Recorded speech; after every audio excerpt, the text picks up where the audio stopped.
Iran యుద్ధం మరింత తీవ్రమవుతోంది. విద్యుత్ కేంద్రాలపై దాడులు జరిగే ప్రమాదాన్ని కూడా తోసిపుచ్చలేని పరిస్థితి. పవర్, వాటర్ ప్లాంట్లపై దాడులు చేస్తామంటూ ఇరాన్ హెచ్చరికలు ఎందుకు నిదర్శనంగా కనిపిస్తున్నాయి. అదే జరిగితే గల్ఫ్ అంతా కూడా బ్లాక్అవుట్ తప్పదనే భయాలు నెలకొన్నాయి. ఇప్పటికే గల్ఫ్ దేశాలన్నీ కూడా తీవ్ర ఆందోళనలో ఉన్నాయి. ట్రంప్ తాజా హెచ్చరికతో ఇరాన్ కౌంటర్ ఇచ్చింది. 48 గంటల్లో హర్ముజ్ సంధిని ఓపెన్ చేయకపోతే ఇరాన్లో పవర్ గ్రిడ్స్ను పేల్చేస్తామంటూ ట్రంప్ వార్నింగ్ ఇచ్చారు. తమపై అటాక్ జరిగిన 30 నిమిషాల్లో గల్ఫ్ దేశాల్లో బ్లాక్అవుట్ చేస్తామంటూ ఇరాన్ కౌంటర్ ఇచ్చింది. వాటర్ ప్లాంట్లను కూడా పేల్చేస్తామంటూ వార్నింగ్ ఇచ్చింది. ఈ నేపథ్యంలో ఇరాన్ రేంజ్లో ఉన్న గల్ఫ్ తీరంలోని 80% పవర్ ప్లాంట్ల వ్యవహారంలో ఇప్పుడు జాగ్రత్త వహించాల్సి వస్తుంది. ఇరాన్ పవర్ ప్లాంట్లపై ట్రంప్ అటాక్ చేస్తారనే ఉత్కంఠ కూడా కొనసాగుతోంది. దాడులు జరిగితే యుద్ధం మరో స్థాయికి వెళ్ళే ఛాన్స్ ఉంది. ఒకవేళ దాడి జరిగితే అంధకారంలోకి సౌదీ, యుఏఈ, బహ్రెయిన్ దేశాలు నెట్టబడతాయి. ఇప్పటికే గల్ఫ్ దేశాల్లో టూరిస్ట్ ప్లేస్లే టార్గెట్గా దాడులు చేస్తుంది ఇరాన్. మరోవైపు హర్ముజ్ జలసంధిపై ఇరాన్ ప్రకటన చేసింది. తమ శత్రు దేశాలకు మినహా ఇతర దేశాలకు అనుమతి ఉంటుందంటూ ఇరాన్ స్పష్టం చేసింది.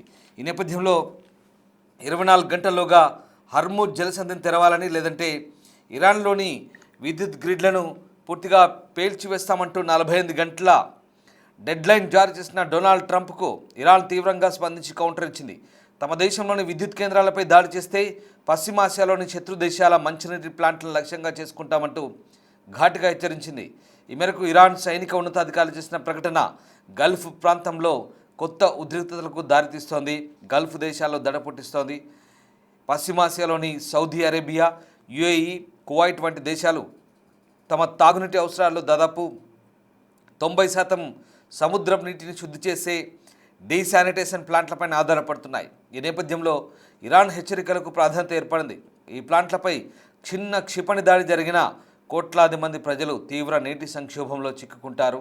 మనం చూడొచ్చు, ఇరాన్ చుట్టుపక్కల ఉన్నటువంటి గల్ఫ్ దేశాల్లో ఉన్న విద్యుత్ గ్రిడ్లు, పవర్ ప్లాంట్లు, అలాగే అక్కడ వంటి వాటర్ ప్లాంట్లకు సంబంధించిన ఫోటోలు కూడా మనం స్క్రీన్పై చూస్తున్నాము. ఇక కొంతమంది ట్వీట్ చేస్తున్నారు. ఈ నేపథ్యంలో ఆ ట్వీట్లు అంటే ఏ రకంగా ఉన్నాయో మనం అర్థం చేసుకోవచ్చు. కొంతమంది నెటిజన్లు కూడా స్పందించారు.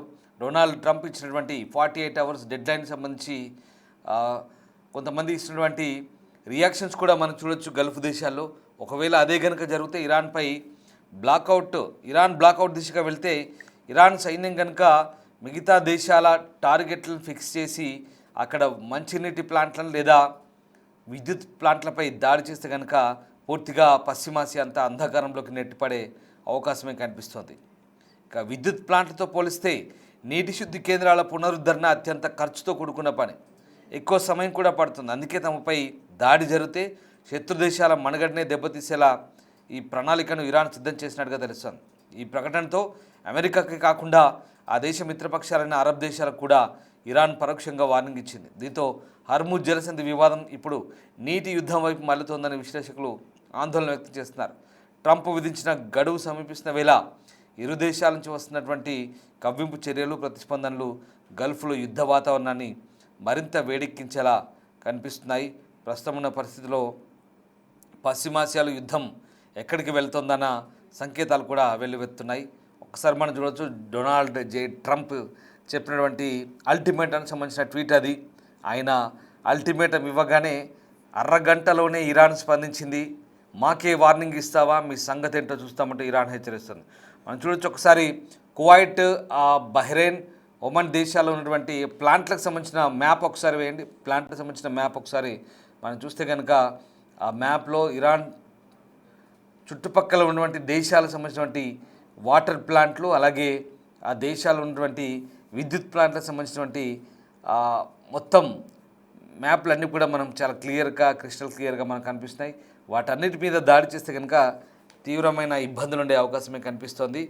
అలాగే తీవ్ర మంచినీటి కొరత, అలాగే ఈ మ్యాప్ చూడొచ్చు ఒకసారి, కువైట్, అలాగే Bahrain, Qatar, Gulf of Oman, ఈ చుట్టుపక్కల ప్రాంతాల్లో ఉన్నటువంటి, ఎందుకంటే అరబ్ దేశాలు వాస్తవంగా మంచినీరు ఉండదు, సముద్రం నీటిని శుద్ధి చేసుకుని తాగుతారు కాబట్టి తీవ్రమైన ఇబ్బందులు ఎదురయ్యే పరిస్థితుంది. మరోవైపు హర్ముజ్ జలసంధిని 48 గంటల్లో తెరవకపోతే ఇరాన్ విద్యుత్ కేంద్రాలను పూర్తిగా నాశనం చేస్తామంటూ అమెరికన్ ప్రెసిడెంట్ ట్రంప్ చేసిన హెచ్చరికలపై ఇరాన్ తీవ్రంగా స్పందించింది. ట్రంప్కే తిరిగి వార్నింగ్ ఇచ్చింది. పశ్చిమాసియా అంతటా కీలక సదుపాయాలపై దాడులు చేస్తామంటూ హెచ్చరిస్తుంది. తమ ఇంధన ఎనర్జీ మౌలిక సదుపాయాలపై శత్రువులు దాడి చేస్తే పశ్చిమాసియాలో అమెరికాకు చెందిన ఆస్తులతో పాటు ఆయా దేశాల్లోని ఎనర్జీ అలాగే సమాచార సాంకేతిక సముద్ర జల వ్యవస్థలపై అంటే ఉప్పుతీత మౌలిక సదుపాయాలు లక్ష్యంగా చేసుకుంటామంటూ ఇరాన్ మిలిటరీ ఆపరేషన్ కమాండ్ ప్రకటించింది. హర్మూజ్ భద్రతకు యూరోపియన్ దేశాలు, నాటో మిత్ర దేశాలు, ఇతర దేశాలు సహకరించాలంటూ ట్రంప్ కోరుతున్న విషయం తెలిసింది. తాజాగా ట్రంప్ మాట్లాడుతూ 48 గంటల్లో ఇరాన్ ఎలాంటి బెదిరింపులు లేకుండా పూర్తిగా హర్మూజ్ జలసంధిని తెరవకపోతే ఆ దేశం విద్యుత్ కేంద్రాలపై దాడి చేసి పూర్తిగా నాశనం చేస్తామంటూ అన్నారు. దీంతో Bahrain, Kuwait, Oman, Qatar, Saudi Arabia, United Arab Emirates, Jordan, Iraq దేశాల్లో పౌర మౌలిక సదుపాయాలపై ఇరాన్ చేసిన దాడులను G7 విదేశాంగ మంత్రులు తీవ్రంగా ఖండించారు.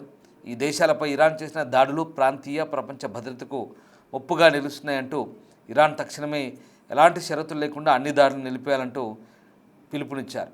సముద్ర మార్గాల రక్షణ, నౌకాయాన భద్రతకు సహకరించాల్సిందేనంటూ హర్మూజ్ జలసంధి సహా కీలక జలమార్గాలు, సరఫరా చైన్ భద్రత, ఎనర్జీ మార్కెట్ల స్థిరత్వం అవసరమంటూ G7 విదేశాంగ మంత్రులు ఒక సంయుక్త ప్రకటన విడుదల చేశారు. ఇక ఇరాన్ ఇప్పటికే పలు దేశాలకు సంబంధించి హర్మూజ్ జలసంధిని వినియోగించుకోవచ్చంటూ అనుమతిచ్చింది. పశ్చిమాసియా యుద్ధంలో పాల్గొనని దేశాలు హర్మూజ్ జలసంధిని వాడుకోవచ్చంటూ నౌకల ప్రయాణానికి ఇరాన్ సైన్యం కూడా అనుమతి తీసుకోవాలని, సమన్వయం చేసుకోవాలంటూ చెప్తోంది.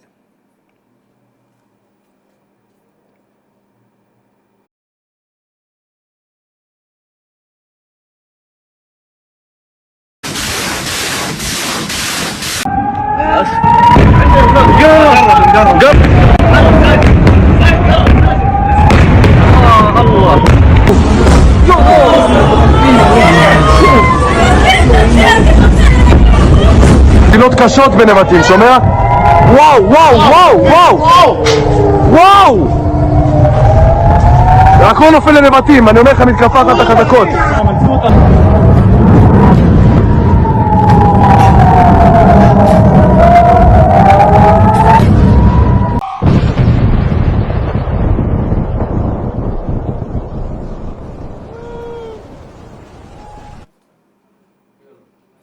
ఇప్పటికే గల్ఫ్ దేశాలకు చెందిన చమురు శుద్ధి కేంద్రాలను, అక్కడి రిఫైనరీలను విధ్వంసం చేస్తుంది ఇరాన్.